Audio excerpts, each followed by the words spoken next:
Assalamualaikum warahmatullahi wabarakatuh. Kami dari kelompok 9 ingin mempresentasikan tentang akun-akun laporan keuangan syariah dengan dosen pengampu Bapak Fawaid MAK.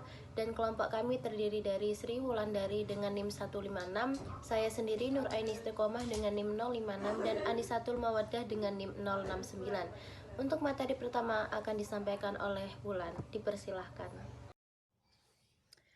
Baik, di sini saya akan menjelaskan klasifikasi akun laporan keuangan syariah.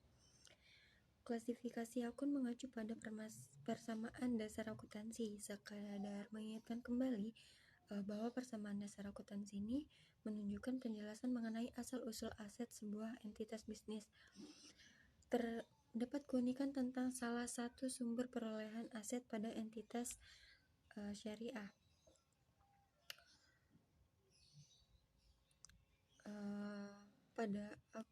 Untuk lebih jelasnya, kita perhatikan persamaan dasar kedua jenis entitas tersebut.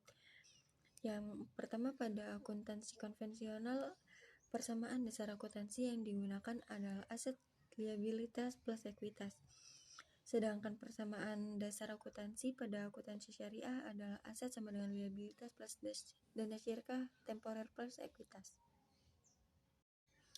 Lalu di slide selanjutnya, akun syariah pada kelompok aset, yaitu ada 7 akun. Yang pertama piutang murabahah, yang kedua piutang istisna, yang ketiga piutang pendapatan ijarah, yang keempat piutang mudharabah, yang kelima pembiayaan musyarakah, keenam aset yang diperoleh untuk ijarah, yang ketujuh piutang salam. Lalu di slide selanjutnya, piutang murabahah adalah akun yang digunakan penjual untuk mencatat nilai jual dengan akad murabahah. Terdapat beberapa akun khusus yang menyertai akad murabahah ini, apalagi jika proses akad menyertakan pihak ketiga maupun ketika terdapat ketentuan-ketentuan yang disepakati oleh penjual dan pembeli. Ketentuan tersebut antara lain yaitu yang pertama uang muka murabahah, yang kedua aset murabahah, yang ketiga piutang wakalah, keempat beban potongan angsuran murabahah. Selanjutnya akan dijelaskan oleh rekan saya. Baik, saya akan melanjutkan pemaparan materi yang telah dipaparkan oleh teman saya tadi. Selanjutnya yaitu piutang istisna. Piutang istisna adalah akun untuk mengakui penjualan barang dengan akad istisna. Dalam akad ini, penjual berperan sebagai soni, yakni pembuat barang. Perlu diingat bahwa pada akad istisna ini, barang yang dijual bersifat spesifik atau memiliki kriteria dan persyaratan tertentu, sehingga penyelesaiannya memerlukan jangka waktu untuk diserahkan kepada pembeli, yakni pemesan atau mustasni. Berikut beberapa akun spesifik yang menyertai akad istisna. Yang pertama, aset istisna dalam penyelesaian. Digunakan untuk pengakuan beban selama periode berjalan atas penyelesaian pesanan. Yang kedua, beban istisna digunakan untuk mengakui seluruh pengorbanan sumber daya yang dikeluarkan dalam penyelesaian pesanan dalam satu periode akuntansi. Yang ketiga yaitu termin istisna digunakan sebagai akun pengalihan atau pengurang akun piutang istisna pada saat penagihan. Yang keempat yaitu beban pokok istisna digunakan untuk mencatat pemberian potongan kepada pemesan. Piutang pendapatan ijarah. Akun ini digunakan untuk mencatat pendapatan atas sewa dengan akad ijarah yang belum dibayarkan oleh penyewa. Namun demikian, pengukuran atas akun ini adalah sebesar nilai yang dapat direalisasikan pada akhir periode berjalan. Pendapatan selanjutnya yaitu pembiayaan mudharabah. Akun pembiayaan mudharabah memiliki nama lain yaitu investasi mudharabah. Akun tersebut digunakan untuk mencatat besarnya dana yang diserahkan oleh sohibul mal kepada mudharib saat akad mudharabah disepakati. Selain dana, sohibul mal juga bisa menyerahkan aset non-kas untuk memberikan pembiayaan mudharabah. Jika aset non-kas yang diserahkan, maka pengukurannya adalah dengan menggunakan nilai wajarnya. Ketika terjadi selisih antara nilai wajar dengan nilai tercatatnya, maka akan timbul keuntungan atau kerugian tangguhan. Selain itu, pencatatan juga dilakukan jika terjadi penurunan nilai aset tersebut. Ketika akad telah selesai dan dana atau aset non-kas dikembalikan, maka akun ini akan dihapus. Selanjutnya yaitu pembiayaan musyarakah. Nama lain dari akun pembiayaan musyarakah adalah investasi musyarakah. Akun tersebut digunakan untuk mencatat kas atau aset non-kas untuk usaha musyarakah oleh masing-masing mitra. Perlakuan tambahan perlu dilakukan untuk penyerahan aset non-kas yang nilainya tidak sama antara nilai wajar dengan nilai tercatatnya. Jika hal itu selanjutnya yaitu aset yang diperoleh untuk ijaroh. Akun ini digunakan untuk mencatat perolehan aset yang digunakan untuk akad ijaroh.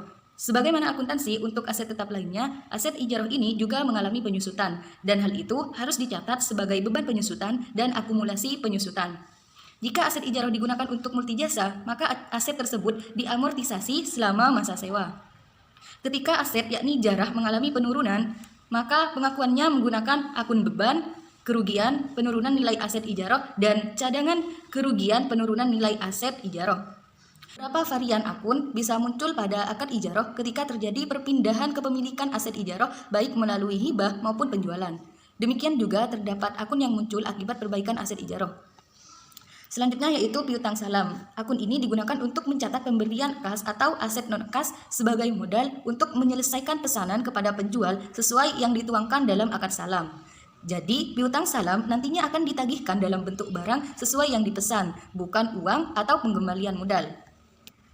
Ketika piutang salam timbul akibat penyerahan aset non-kas, maka penilaiannya adalah sebesar nilai wajar. Ketika terdapat selisih antara nilai wajar dengan nilai tercatatnya, maka akan muncul akun baru untuk mengakui keuntungan atau kerugian. Akun piutang salam akan selesai ketika pesanan telah tiba sesuai yang diakadkan. Ketika penjual ternyata tidak bisa memenuhi kriteria yang tercantum di akad, maka bisa dilakukan penyesuaian. Misalnya, ketika penjual masih belum bisa menyelesaikan barang yang dipesan, maka waktu penyelesaian bisa diperpanjang. Atau ketika barang yang dipesan tidak sesuai, maka akad tersebut tidak tertunaikan. Sehingga ketika pembeli masih berkenan untuk menerima, maka akun piutang salam mesti diubah dulu menjadi akun piutang lain-lain yakni qard.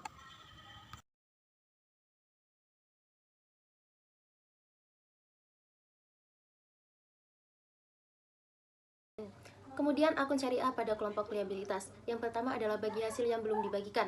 Akun ini muncul pada laporan keuangan mudharib atau pengelola dana pada akad mudharobah atau laporan keuangan mitra aktif pada akad musyarakah. Akun tersebut menampung jumlah bagi hasil yang menjadi hak sohibul mal dan mitra pasif yang belum diberikan. Kemudian yang kedua, giro wadiyah. Akun ini menampung dana yang dihimpun dari nasabah yang menitipkan dananya kepada lembaga keuangan syariah dengan akad wadiyah dalam skema giro. Yang ketiga, tabungan wadiyah. Akun ini menunjukkan jumlah dana nasabah yang disetorkan kepada lembaga keuangan syariah dengan akad wadiyah dalam skema tabungan. Yang keempat, utang salam. Akun utang salam muncul ketika entitas bertindak sebagai penjual barang dengan akad salam. Artinya, entitas berkewajiban untuk memenuhi akad tersebut berupa penyelesaian pesanan kepada penjual. Bisa saja entitas menggunakan pihak ketiga untuk menyediakan barang yang dipesan, namun kewajiban kepada pembeli tetap melekat pada entitas, bukan kepada ketiga. Yang terakhir, utang istisna. Akun ini dimunculkan ketika entitas bertindak sebagai penjual dalam akad istisna dan telah berkomitmen dengan pembeli untuk menyanggupi menyediakan barang yang dipesan sesuai yang terutang di akad. Guna memenuhi kewajiban tersebut, entitas bisa saja melibatkan. Dan yang terakhir, akun syariah pada kelompok dana syirkah temporer. Yang pertama, tabungan mudharobah. Akun tabungan mudharobah digunakan untuk mencatat perolehan dana dari akad mudharobah dengan nasabah, di mana entitas bertindak sebagai mudharib. Skema yang digunakan adalah tabungan. Yang kedua, deposito mudharobah. Akun ini muncul untuk mencatat transaksi penghimpunan dana dari nasabah yang menggunakan skema deposito dengan akad mudharobah. Yang ketiga, musyarakah. Akun ini digunakan untuk mencatat dana yang diperoleh dari mitra yang berkomitmen untuk melakukan usaha bersama dengan akad musyarakah. Demikian presentasi dari kelompok kami. Apabila ada kurang lebihnya, saya mohon maaf. Terima kasih. Wassalamualaikum warahmatullahi wabarakatuh.